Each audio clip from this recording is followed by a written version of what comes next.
باللہ من الشیطان الرجیم بسم اللہ الرحمن الرحیم صلی اللہ علیہ حبیب سیدنا محمد وعلی آلہ وسلم۔ دولت، رزق، برکت اور قرض سے نجات کے لیے خاص طور پہ سورہ کوثر کا یہ وہ میں عمل آپ کو دینے جا رہا ہوں۔ انا اعطیناک الکوثر، یہ ایک رات آپ یہ عمل کریں تو جب آپ دیکھیں یہاں پہ میں آپ کو آغاز میں بتا دیتا ہوں، بہت ساری چیزیں ہیں انسان کی زندگی کے اندر۔ ایک تو خاص دن ہوتا ہے، خاص ایک دن ہوتا ہے جس دنوں کے بارے میں آپ کو اکثر کہتا ہوں کہ جب چاند کے آخری دن ہوتے ہیں، اسلامی چاند کے مہینہ کوئی بھی مہینہ ہو تو اس میں جادو بڑی تیزی سے اثر کرتا ہے، اور جب چاند نظر آ جاتا ہے تو چاند کا جو پہلا دن ہوتا ہے وہ بڑا، یعنی کہ مطلب چاند نظر آنے کے بعد پہلا دن جو ہوتا ہے نا، چاند کی پہلی تاریخ، وہ بہت اس میں جادو کی جو ہے وہ وار بھی بڑا تیز چلتا ہے اور کاٹ پلٹ بھی، دونوں تینوں معاملات سارے چلتے ہیں۔ یہ بڑا نا ان دنوں میں عاملین بڑے مصروف ہوتے ہیں۔ ایک تو چیز یہ چل رہی ہے کیونکہ چاند نظر آ گیا تو اس حوالے سے میں نے کہا آپ کو یہ لائن ضرور سنا دی جائے۔ اکثر اوقات جب چاند نظر آتا ہے آخری تاریخ تو میں اس پہ بات کرتا رہتا ہوں، لیکن میں نے اشارتاً ٹاپک نہیں ہے میرا، میں نے آگے چلنا ہے۔ ضرورت انسان کی ہے، دیکھیں کوئی بھی کسی بھی سوسائٹی میں زندگی بسر کر رہا ہے، کوئی کاروبار کر رہا ہے تو اس کی حاجت ہے، اس کی ضرورت ہے، ٹھیک ہے۔ مہنگائی کا دور ہے، بجلی، گیس کے بل، کھانے کے معاملات، یہ وہ ساری چیزیں، تو اس میں نا ایک بڑا عمل دخل ہے دست غیب کا، یعنی کہ اللہ کی غیبی طاقتوں کا اس عمل میں، جو میں آپ کو عمل بتانے جا رہا ہوں سورہ کوثر کا، اور انا اعطیناک الکوثر، یہ بڑا نا بہت ہی پاورفل حاجت فل وظیفہ ہے انشاءاللہ، دولت کے لیے، رزق کے لیے، برکت کے لیے، یہ ساری چیزیں انسان کے لیے ضرورت ہے، حاجات ہے۔ لیکن ہم یہاں پہ تھوڑا سا میں نے بہت سارے کثیر تعداد کے اندر لوگوں کو دیکھا ہے، لوگ یہاں پہ ایک چھوٹی سی غلطی کر جاتے، سب کی بات نہیں کر رہا، چند لوگوں کی بات کر رہا ہوں، اور وہ غلطی ہی اس کو ایسی دلدل میں لے جاتی ہے، ایسی پرابلمز میں وہ چلے جاتے ہیں کہ وہ وہاں سے نکل ہی نہیں سکتے۔ دو چیزیں ہوتی ہیں، ایک چیز تو یہ ہوتی ہے کہ وہ خود سے وظائف کرنا شروع کر دیتے ہیں، یعنی کہ بغیر کسی ٹیچر کے، بغیر کسی سے سمجھے، بس وہ ان کو حاجت ہوتی ہے، ضرورت ہوتی ہے، اور ان کی خواہش ہوتی ہے کہ یار یہ مطلب ایسا کوئی عمل ملے کہ ہمارا یہ معاملہ حل ہو جائے۔ ظاہری بات ہے، اچھی بات ہے، کوئی ایسی بات نہیں، وظائف کرنے سے، عملیات کرنے سے کیا اس میں آپ کہیں رجت میں تو نہیں جا رہے، کہیں آپ پریشانی میں، آپ مزید وظائف کی کرنے کے بعد جو تھوڑی سی کامیابی آپ کو ملتی ہے اور اس کے بعد 10 گنا زیادہ نقصان میں تو نہیں جا رہے، اس سے زیادہ پریشانیوں میں تو نہیں جا رہے، ایک پریشانی سے نکلتے ہیں 10 پریشانیاں آگے کھڑی ہو جاتی ہیں۔ اس میں نا عمل دخل ہوتا ہے جنات کا، جنات کا آپ کی زندگی کے اندر عمل دخل ہر گھر میں ہے، کوئی بھی ایسا گھر نہیں، میں اکثر اوقات یہ بات کرتا ہوتا ہوں کہ جنات کی دنیا ہر گھر میں موجود ہے، اور خبیث جن اور خبیث جننیاں، یعنی کہ شیطانی جنات، یہ بغیر انویٹیشن کے، بغیر دعوت کے، بغیر کسی کے کیے کرائے کے، لوگ کہتے ہیں خالہ نے کر دیا، چاچے نے کر دیا، تائے نے کر دیا، فلاں پھوپھی نے کر دیا، ایسا معاملہ نہیں ہے۔ 99% ہمارے گھر میں جو جنات شیطانی موجود ہوتے ہیں، حضور کی حدیث سے ثابت ہے، تو وہ ظاہری بات ہے، جس گھر میں واش روم ہے تو حضور نے فرمایا دعا کر کے جاؤ، کیوں؟ اے اللہ میں پناہ مانگتا ہوں ان خبیث جنوں سے، خبیث جنوں سے، وہ وہاں موجود ہوتے ہیں نا، یعنی کہ یا اللہ یہ جو موجود ہے یہاں پہ خبیث جن اور جننیاں، میں پناہ مانگتا ہوں تیری یا اللہ، یہ ان سے مجھے بچا۔ سمجھ آ رہی ہے نا آپ کو؟ وہ دعا پڑھتے وہ وہاں سے موو ہو جاتے ہیں، یا سائڈ پہ ہو جاتے ہیں، یا چھپ جاتے ہیں، یا ان کا جو بھی ہوتا ہے، یا وہ وارڈ نہیں کرتے، ٹھیک ہے؟ ضروری نہیں کہ وہاں سے وہ چلے جائیں گے، ظاہری بات ہے ان کی بھی طاقت بن چکی ہوتی ہے نا، کیونکہ گھر میں سارے افراد ہیں، سارے دعا تو نہیں پڑھتے، تو 2 نے پڑھ لی، 3 نے نہیں پڑھی، تو ان کی طاقت بنتی جاتی، جتنی دفعہ آپ نہیں پڑھتے۔ اس طرح کے معاملات وہ پھر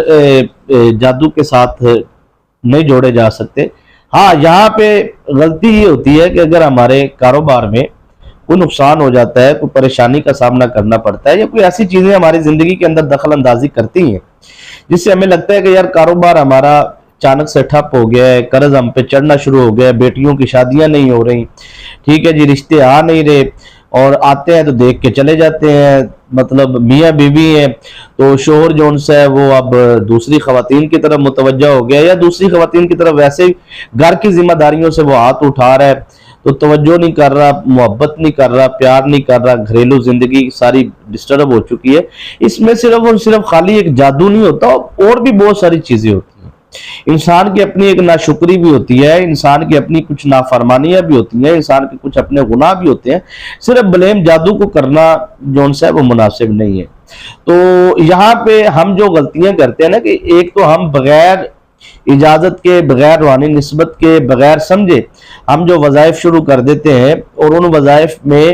دیکھیں عملیات کی دنیا کے اندر وظائف کرنے سے پہلے ہمیں جاننا ضروری ہے کہ ہم کس پوزیشن پر کھڑے ہیں، ٹھیک ہے نا۔ تو آپ کو پہلے اپنی پوزیشن چیک کرنی چاہیے، مثلا آپ کے اوپر جادو تو نہیں ہے، آپ کے اوپر بندش تو نہیں ہے، آپ کے اوپر جنات تو نہیں ہے، آپ کے اوپر شیطانی اثرات تو نہیں ہے،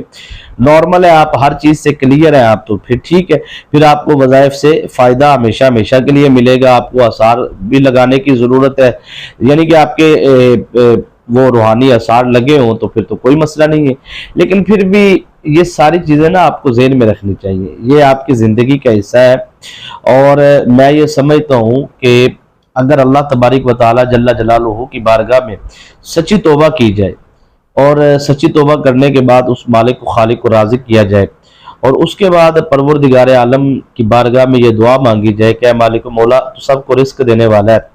اے اللہ تو سب کے دکھوں کو ختم کرنے والا ہے، پریشانیوں سے نجات دینے والا ہے، اے اللہ یہ میرے اوپر چھوٹی سی پریشانی، چھوٹی سی مصیبت، چھوٹی سی آزمائش آ گئی ہے۔ دیکھیں ہمارے پاس نا دو چیزیں ہوتی ہیں زندگی کے اندر، ایک ہوتی ہے خوشی، ایک ہوتی ہے غمی، ٹھیک ہے۔ ہم انصاف نہیں کرتے، خود آپ اپنے گریبان میں کہتے ہیں نا جھانکنا چاہیے، خود اپنے ماضی کی طرف دیکھنا چاہیے، مستقبل کو دیکھو، حال کو دیکھو، آپ اپنی زندگی کو چیک کرو۔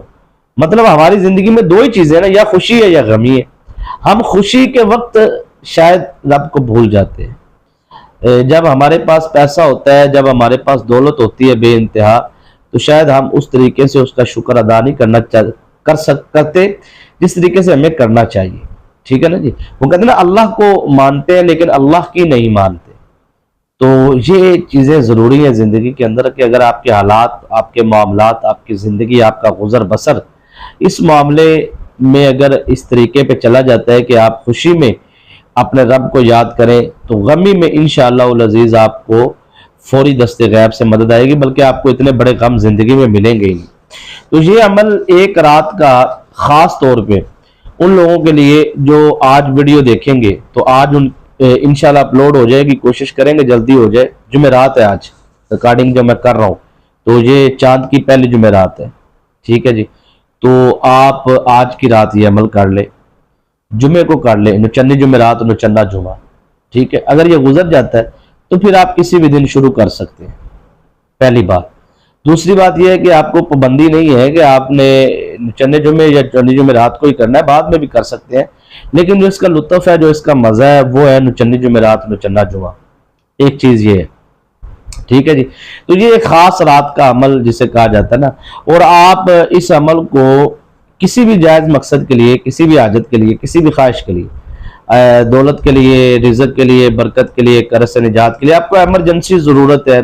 کوئی بھی حاجت ہے، کوئی بھی پریشانی ہے، تو آپ یہ ایک رات میں یہ عمل کرنا ہے آپ کو، ٹھیک ہے جی۔ تو اب آپ نے عمل سمجھنا ہے۔ دیکھیں ہماری کوئی شرط و شرائط نہیں ہوتی کہ آپ ویڈیو کو لائک کرے، کمنٹ، اجازت پھر ہے، ایسا کوئی پسند آئے، بات آپ کو سمجھ آئے تو آپ کو ٹھیک ہے، آپ کا حق بنتا ہے، محنت ہے ہماری، تو اگر آپ کو لگتا ہے تو پھر آپ لائک کر دیں، وگرنہ کوئی آپ پر زبردستی کا معاملہ نہیں ہے کہ آپ فلاں شرط پوری کریں، ایسا نہیں ہے۔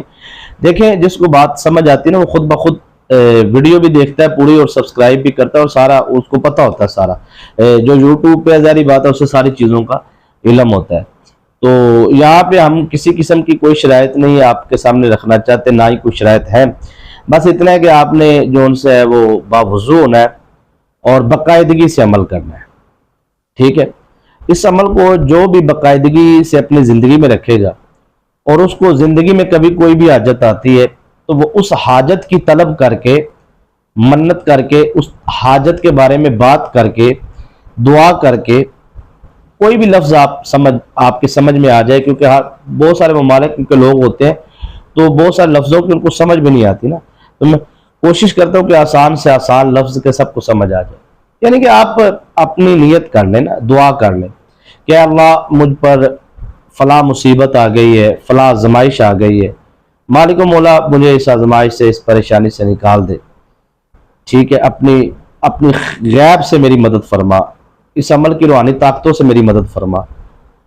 آپ یہ نیت کریں اور نیت کر کے آپ یہ عمل شروع کر دیں. آپ نے سورہ کوثر کو 41 ٹائم 41 مرتبہ پڑھنا ہے عشاء کی نماز کے بعد. درود شریف اول آخر آپ پڑھ لیں، آپ زیادہ سے زیادہ 7 مرتبہ پڑھ لیں. 7 مرتبہ کوئی بھی آپ کو درود شریف آتا ہے وہ پڑھ لیں. اس ویڈیو میں نا اس عمل کی ایک جان ہے، وہ جان میں نے آپ کو سمجھانی ہے، یعنی کہ اس عمل میں آپ کو فوراً فائدہ کیسے ہونا. عمل مکمل ابھی نہیں ہوا، سمجھتے جائیے. 7 مرتبہ درود ابراہیم، 41 ٹائم 41 مرتبہ آپ نے سورہ کوثر، پھر 7 مرتبہ درود ابراہیم یا جو بھی آپ کو درود شریف آتا ہے اول آخر آپ نے لازمی پڑھنا ہے. پڑھنے کے بعد آپ نے ایک لفظ ہے، اس لفظ کی تسبیح کرنی ہے، یا کریمو یا کریمو یا کریمو. یہ اب آپ نے پڑھنا شروع کر دینا ہے. پڑھتے پڑھتے پڑھتے پڑھتے آپ نے سو جانا، یعنی کہ تب تک پڑھتے رہنا جب تک آپ کو نیند نہیں آ جاتی. سمجھ آ رہی ہے بات کی؟ یعنی کہ کلام نہیں آپ نے کرنا. یہ عمل آپ نے اس طرح مسلسل جاری رکھنا ہے، اور کسی بھی حاجت کے لیے 7 دن اس عمل کو لازمی کریں. انشاءاللہ العزیز 7 دن کے اندر اندر آپ کی حاجت بھی پوری ہوگی، آپ کا مقصد بھی پورا ہوگا، کامیابی آپ کا مقدر ہوگی. اجازت